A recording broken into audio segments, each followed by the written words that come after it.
Oye, feliz también de que hayas estado con nosotros, que es bastante tarde, digamos, pero también hayas tenido la posibilidad de poder venir. Hay todo un mundo, acá hay muchos auditores que son fanáticos del programa y que escuchan Sí. de madrugada.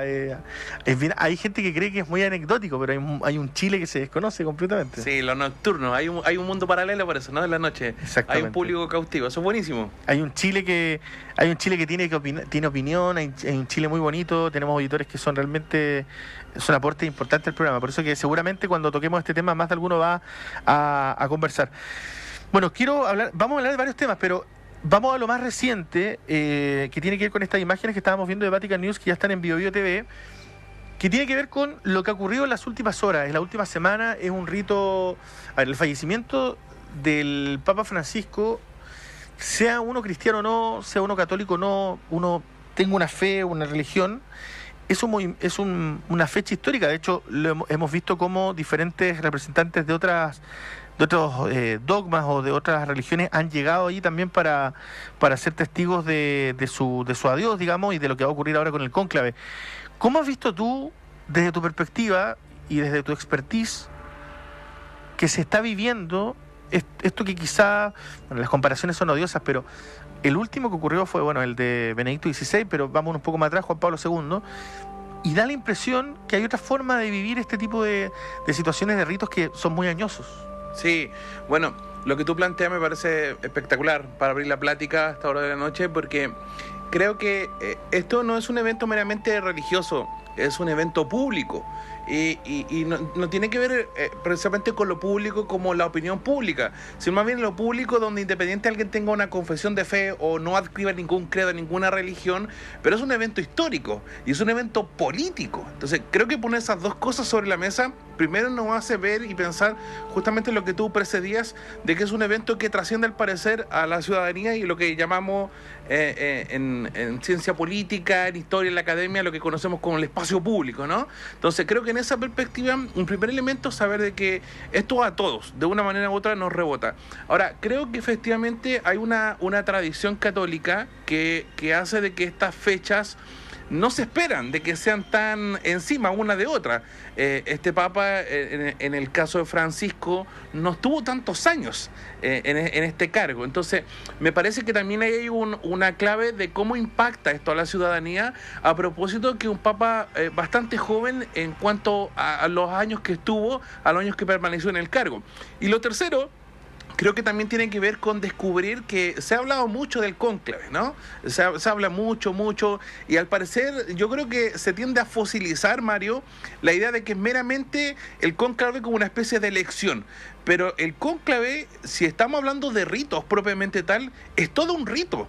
Por cómo se vota, el sufragio, quiénes votan, la señal de humo, si es humo blanco, humo negro, en la Capilla Sistina, el quemar los votos, una serie de cosas. Entonces, creo que efectivamente, como tú bien señalas, es un evento público, un acontecimiento público, no solamente para la gente religiosa, pero creo que hay una serie de ritos, no es meramente el funeral propiamente tal o cónclave en términos generales. Claro, hemos visto imágenes, se habla de algunos sellos. A propósito de eso, y lo que ha llamado profundamente la atención es que en las últimas, yo diría, 1 o 2 meses atrás, apareció una película llamada Cónclave, que acerca de cierta forma desde la ficción, porque está basada en hechos reales, o entre comillas reales, pero es una obra de ficción, donde se habla del cónclave. De hecho, el dato para los auditores que probablemente la van a ver, porque ha aumentado, y los cinéfilos han visto, los críticos de cine, ha aumentado no sé qué cantidad de porcentaje las películas de carácter religioso, pero sobre todo las que tienen que ir con el Papa. Está la película Los dos Papas, donde habla la historia de Jorge Mario Bergoglio con Jonathan Pryce y con Anthony Hopkins. La literatura y el cine se ha desbordado. Como que se lo puso ahí en la onda. Palestra, Exacto, y eso es muy interesante porque estamos hablando de lecturas que son un poco más densas, que hablan de otro tipo de cosas que para muchos pueden ser desconocidas. Además, esta película Cónclave, el dato que yo les quiero dar a los auditores para que no se decepcionen desde ya, es que no fue grabada además en el Vaticano, digamos. Fue grabada en Roma, pero no en el Vaticano, porque el Vaticano no permite grabar películas dentro del Vaticano. Entonces, hoy día da la impresión que esto al igual, yo hago el símil con las monarquías, lo que ha pasado con la monarquía, no sé, británica, fallecimiento de Isabel II, el casamiento hace tiempo del príncipe William hace un año atrás, Lady Di, o sea, las series que hablan sobre todas estas cosas que quizá provienen desde el génesis de hace muchísimos años. O sea, si hablamos de la historia, de ahí te voy a preguntar cuántos papas han existido, son un montón. Pero estamos hablando de cosas que datan de hace muchísimo tiempo y ahora transmitidas en vivo en directo, a través de una pantalla. Entonces, yo creo que hoy día eso a la gente le ha llamado profundamente la atención y ha generado un interés genuino, me parece. Sí, lo que tú planteas me parece buenísimo porque nos abre espacio a definir, a aterrizar el concepto cónclave, ¿no? ¿Qué significa? Es un cónclave? Claro, porque pasa eso mucho, no sé si te pasa, Mario, y a los que nos están escuchando, esa idea como que la gente toma un concepto y lo repite. De pronto le pregunta, no tiene idea de qué es lo que está hablando. Bueno, cónclave es... en términos panorámicos, es cómo se decide, la forma en cómo se decide un nuevo papa o la elección de un nuevo papa. Pero eso tiene, a propósito de lo que tú planteabas hace algunos segundos, la idea de ciertos ritos. Entonces, primero decir que el cónclave es una elección que tiene por fin último escoger al nuevo papa, pero hay una serie de pasos que acompañan a esto. Primero, que solamente votan los cardenales. Entonces, en ese sentido, allá hay 2 que se dieron de baja por temas de salud que no van a participar. Eso también abre la puerta en este detalle, lo que siempre es como interesante, ¿no? En los medios de comunicación, en estas cosas que pasan en la palestra, que tiene que ver con decir, bueno, los que están ahí que van a votar, ¿tienen ideas afines con el Papa Francisco? ¿No tienen ideas afines? ¿Seguirá siendo como, digamos, como la misma línea ideológica? ¿Cambiaremos? ¿No será tan pluralista el que viene? ¿Los que votan serán más conservadores? Entonces, creo que también hay un elemento ahí enriquecedor porque los que votan son cardenales, pero no son solamente de Europa, pues son de todos los continentes. Entonces, en esa perspectiva, me parece que hace muy bien al cónclave, dicho sea de paso, la idea de que haya una pluralidad de opiniones y de ideología propiamente tal en elementos teológicos, ¿no? Avanzando en eso, el cónclave también va a tener la chance de que no tiene un tiempo definido. O sea, claro, podríamos hablar de que tal vez a lo mejor llegó a un consenso en, no sé, 2 días, y está bien, buenísimo. Como también podría pasar mucho tiempo. De hecho, es más, si uno va al siglo XIII, 1271 para ser exacto, la elección del Papa Gregorio X, uno puede ver de que hay una tremendo conflicto porque el tiempo parece que fue demasiado. Entonces, también hay una cierta ansia, ¿no?, de conocer como quién es el que va a suceder, pero eso no está definido en el conclave, en esta elección, de cuál es el tiempo mínimo o cuál es el tiempo máximo. Hay una cosa, hay mucho de conciencia. Ahora, eso también radica en un tema súper serio que tiene que ver con que se espera siempre que se lleguen a acuerdo, a consenso. Claro. Porque si no se llegara a acuerdo, a consenso, provocaría lo que conocemos como el cisma, ¿no? Que dejara de reconocerse a la Iglesia Católica como una autoridad única y habría una división internamente. Entonces, creo que hay una serie de elementos interiores dentro del cónclave que nos hacen verlo desde una manera un poquito más interna. Claro, estamos viendo imágenes, imágenes de los medios internacionales donde se logra ver ya a estos cardenales. Se habla de los posibles papables, yo creo que le han puesto una cantidad de nombres. Sí. Ahora, hay un fenómeno que yo no sé, y ustedes auditores, yo me imagino que esto no sé si es anecdótico, un poco gracioso de pronto. Bueno, tengo entendido que van a votar finalmente no 135, 133 van a ser los que van a votar. Correcto. Se habla de la quiniela papal, están hablando de casas de apuestas para saber cuál es el nuevo papa. Es una cuestión bien rara. Sí, hay como un morbo con eso, ¿no? Sí, o sea, aparece, y es verdad, o sea, el fenómeno de las casas de apuestas lo hemos visto en el fútbol, en un montón de cosas, elecciones de presidente, pero en este espacio no sé, es raro. Yo no lo podía creer cuando decía, oye, no, pero si es verdad, tú puedes apostar acá por el cardenal, y la gente está averiguando qué cardenal tiene conexión con quién. ¿Quién va ganador? ¿Quién va ganador? Claro, este podría ser. Entonces, como que la cultura pop, digamos, la cultura popular se ha acercado, digamos, o las redes sociales más bien a esto. ¿Cómo lo ves tú, este fenómeno? Tú que además has estudiado esto, la historia de la iglesia y todo. No, mira, lo que tú planteas está buenísimo. Yo creo que es el entretelón para los que nos están escuchando a esta hora de la noche, justamente porque tiene que ver cómo el Papa Francisco se presentaba. esto responde mucho a eso, porque probablemente esta como especie de casas, comillas, de apuesta, esta forma de como casi una especie de suerte de quién va a ser el próximo, esa expectativa con un tanto morbo que yo señalaba, con Ratzinger no se dio. Claro. O Benedicto XVI. Ahora uno podría decir, bueno, ¿qué diferencia tiene Ratzinger al Papa Francisco? Y no nos olvidemos que el Papa Francisco, desde el primer día que fue nominado Papa, el primer día dijo que lo único que él pedía es que oraran por él. 1. 2. Tuvo mucha cercanía con los medios de comunicación. Había mucha cercanía con los periodistas, guardando las proporciones, por supuesto, pero había mucha cercanía. Entonces, también esa dinámica de cómo ese vínculo se da, ese diálogo entre medios de comunicación y el Papa, ha generado también esto, porque fue un Papa muy cercano, distinto a los que le precedieron, que una cosa más formal, demasiado a veces muy de la curia, ¿no? Demasiado rígido a veces en el contacto. Y el Papa Francisco fue conocido por romper esa barrera. Entonces, creo que no es de extrañarse de que se den estos fenómenos en la sociedad, que caigamos en esa especie de morbo, que en lo personal no encuentro nada de malo. O sea, yo encuentro que... ¿Tendrá que ver con que el Papa era argentino? Buena pregunta, ¿no? Buena pregunta. ¿Por qué te lo digo? Porque el argentino en general, y esto es una generalidad, pero son gente que tiene una cultura muy interesante, defienden mucho, y creo que muchas veces uno entra en esas comparaciones con nosotros, digamos. Son muy orgullosos de su país, digamos, tienen una historia ahí como media fuerte también.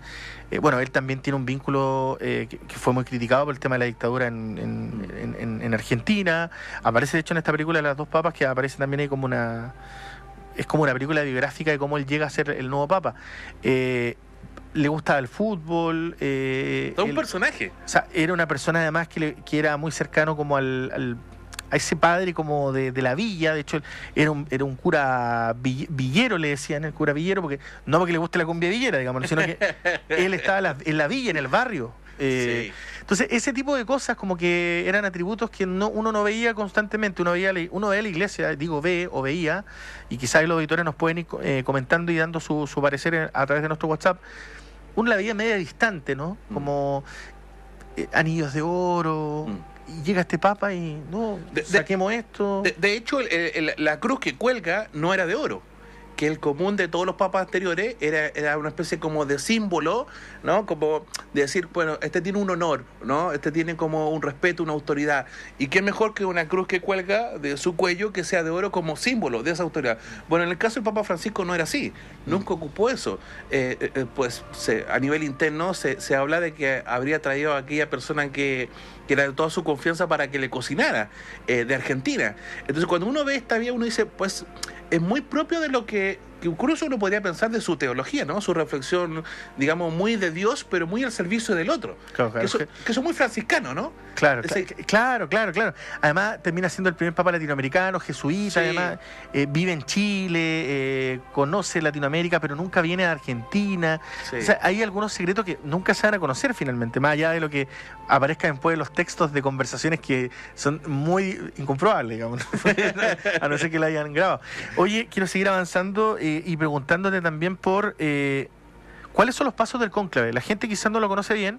Yo tengo entendido que esto va a ocurrir el próximo 7. Sí, 7 de mayo. Empiezan a votar creo que la misma tarde. Ellos se les quita el celular. ¿Cómo es el proceso? Ahí cierran una puerta. Eso es buenísimo, porque eso que parece muy... O sea, hoy en día, yo podría salir de mi casa y se me queda el celular, yo me devuelvo, no sé tú, Mario, ¿no? Claro. Pero uno dice, como el celular es como sagrado, el internet, no tengo internet. La extensión de uno. No, tragedia. Pero en estas instancias que son muy solemnes y hay mucho de la curia en esto, ¿no? Ese como secreto de confesión, también en el voto, da inicio a lo que son las etapas del cónclave. Para ir a tu pregunta. La primera es que efectivamente ya está fechada el acto, el rito propiamente tal, que va a ser el 7 de mayo, y en ese sentido lo primero que se hace es que todo dispositivo que tengan, que recordemos que el Papa Francisco dijo de que en más de alguna entrevista que le habían regalado un teléfono, un móvil, pero que él nunca quería ocuparlo, que era lejano a eso. De hecho, es más, en alguna de los últimos documentos oficiales y de sus textos criticó el capitalismo, ¿no? Diciendo claro. Incluso que esta idea de Thomas Piketty, ¿no? ¿no? Un gran economista, y más aún lo que dijo este famoso filósofo Slavoj Žižek, cuando dijo que es más fácil que acabe el mundo a que acabe el capitalismo. El Papa Francisco estaba en contra de todo eso. Entonces, bueno, de hecho él dice en una entrevista que le entregaron este celular y él llama a su hermana y lo devuelve automáticamente. Dice, sí. Pero le dijeron, no, preocúpalo, haz una llamada. Hace esa pura llamada y lo entrega. Y lo entrega, ¿no? Sí, un hombre...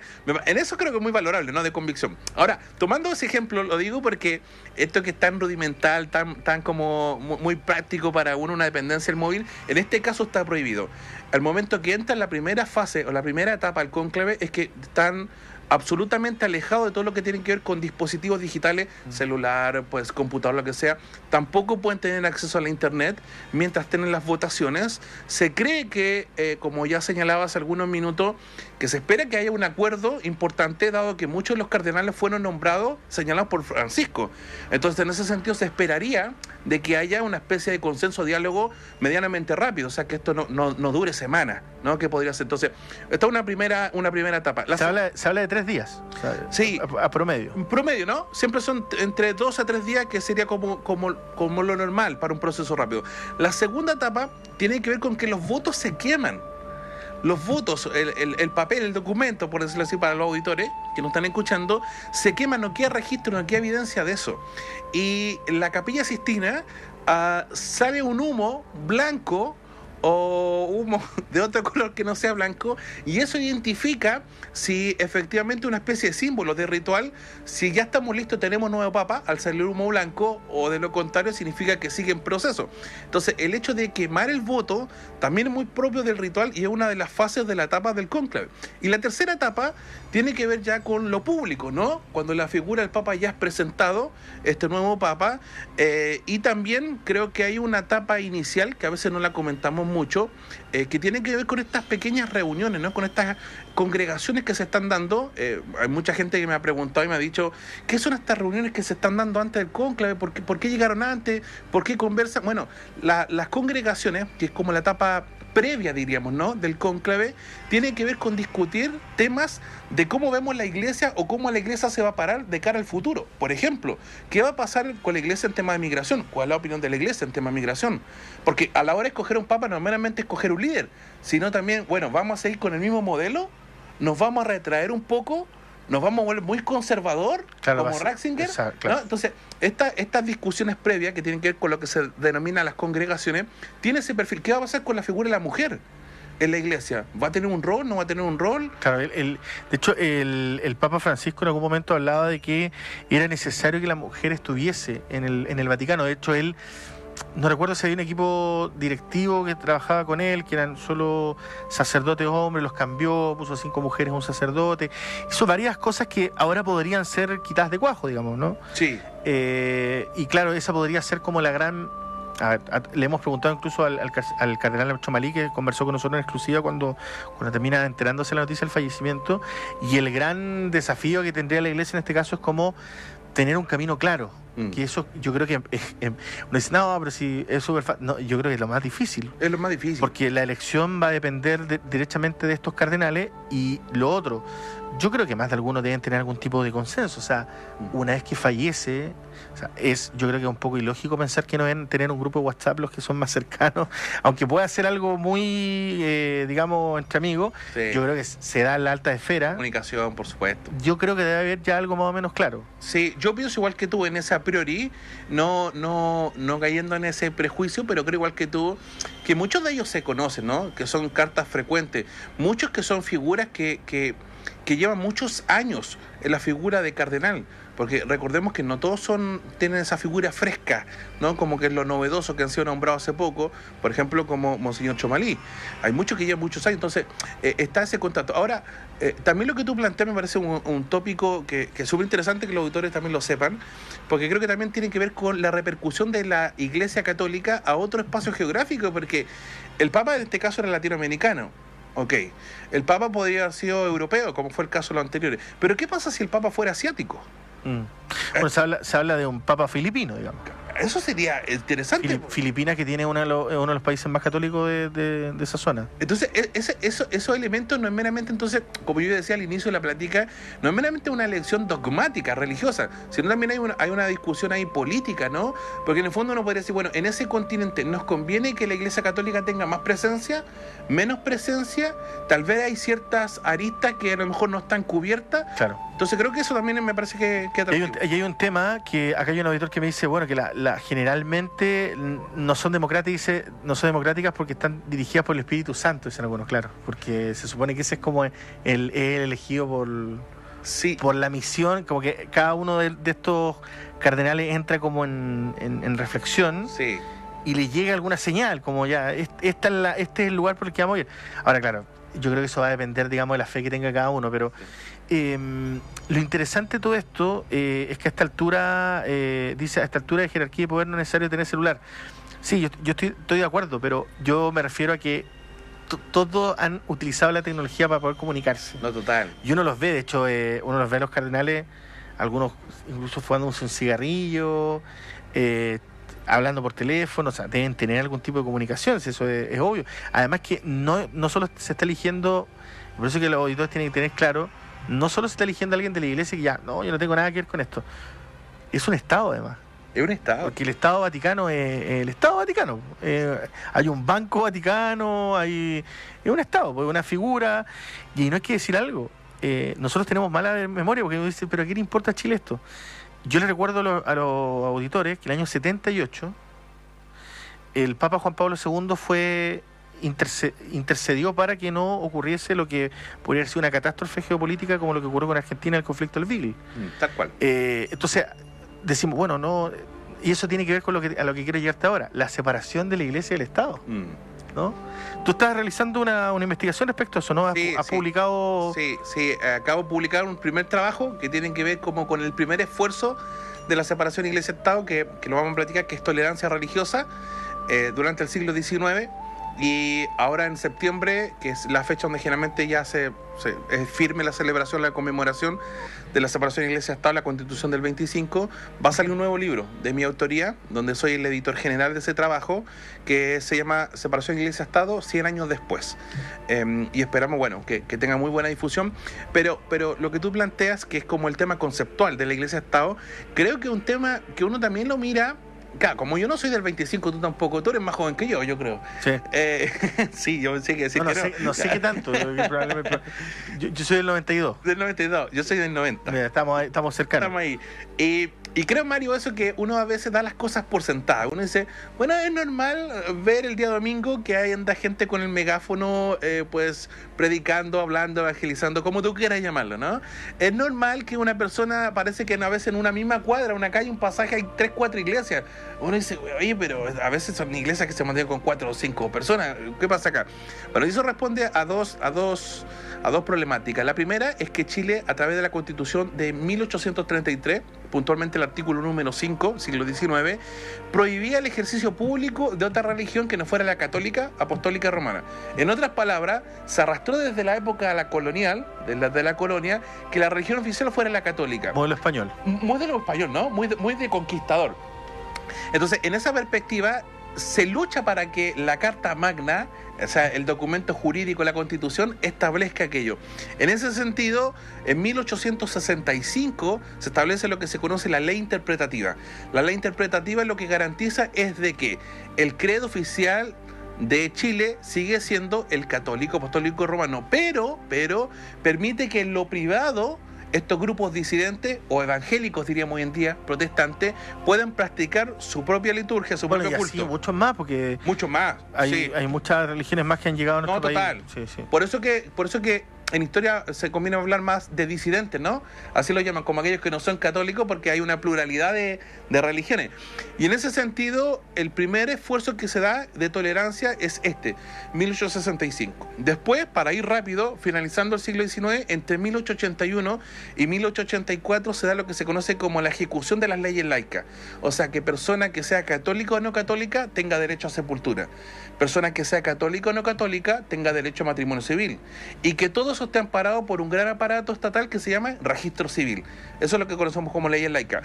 Pero aún así sigue siendo la religión oficial del Estado la católica. Entonces, en 1925 recién se separa. La Constitución del 25. Exacto, y Chile termina siendo un Estado laico, donde, en otras palabras, laico tiene que ver con la idea que puede circular libremente cualquier religión, cualquier expresión religiosa dentro del país, libremente, y Chile no es un Estado confesante. Deja de ser confesante y pasa a ser laico. Entonces, hoy día, 2025, se celebra un poco ese hito, ¿no?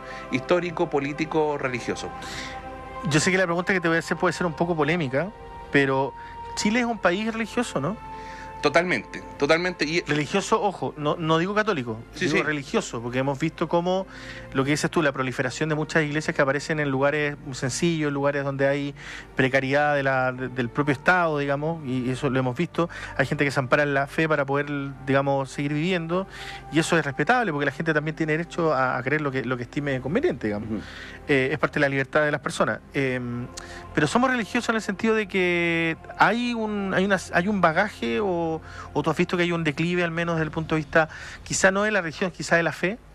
Buena tu pregunta, porque creo que ahí hay dos cosas que son no iguales, no son homologables, pero infieren en tu pregunta. La primera, que tiene que ver con la militancia religiosa, porque la militancia religiosa es el que va sagrado al templo, el que va sagrado a misa, el que pues está de acuerdo con la confirmación, con la primera comunión, con el bautismo, los sacramentos, sin fin.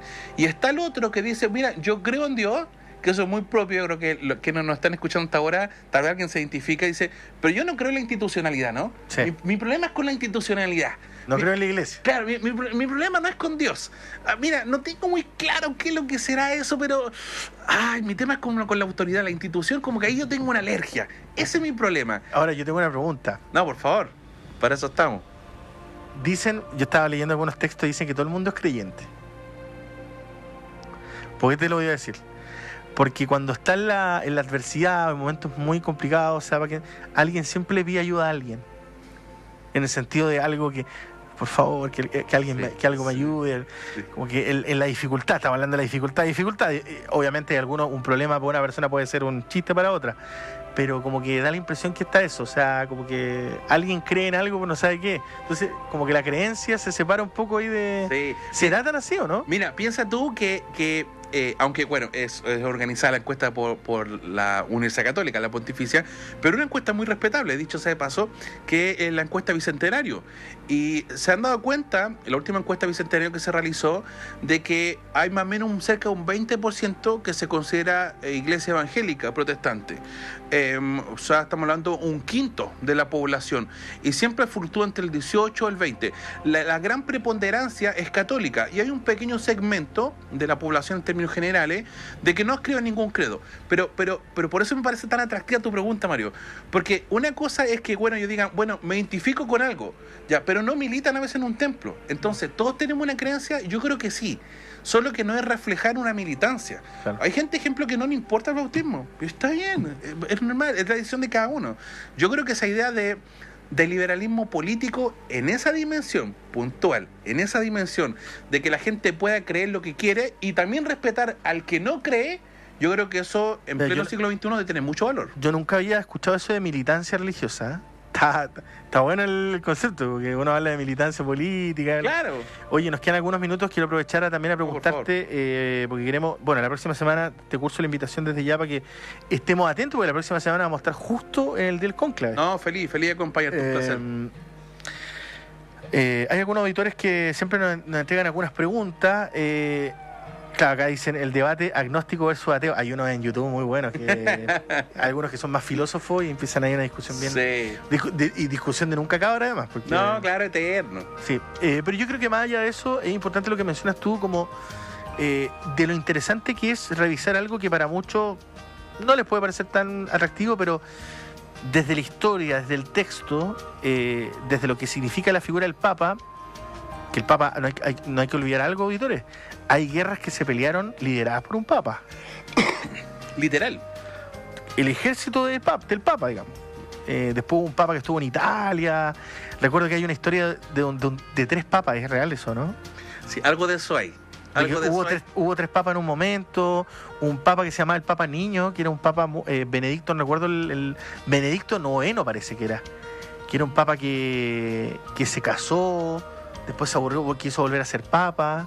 Hay Después mucha apareció- mitología igual en torno a eso, ¿no? Hay mucho, pero es que es increíble porque eran otros tiempos además. Sí, Se habla también de la Inquisición, sí, total. las cruzadas, Los mismos templarios, los los caballeros templarios. Exacto, Entonces, las cruzadas. hay una cuestión no sé si de mitología, pero hay una cuestión como histórica que va más allá de la fe.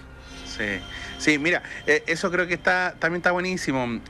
Y pues de manera muy sintética, efectivamente cuando uno mira la historia, yo creo que hay tres grandes ideas que los autores a veces tratan de plantear en sus textos, en sus obras. Yo lo trato de hacer desde mi trabajo también académico, intelectual.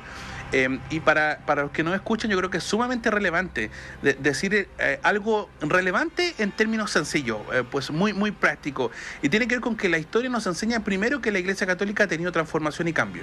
O sea, la Iglesia Católica no ha sido lineal, ha tenido cambio. Por eso que hay muchos papas que también han tenido conflictos con la sociedad. Sí, claro. Dos, a lo largo de la historia uno puede darse cuenta que la idea de institucionalidad de la Iglesia Católica también ha tenido matices.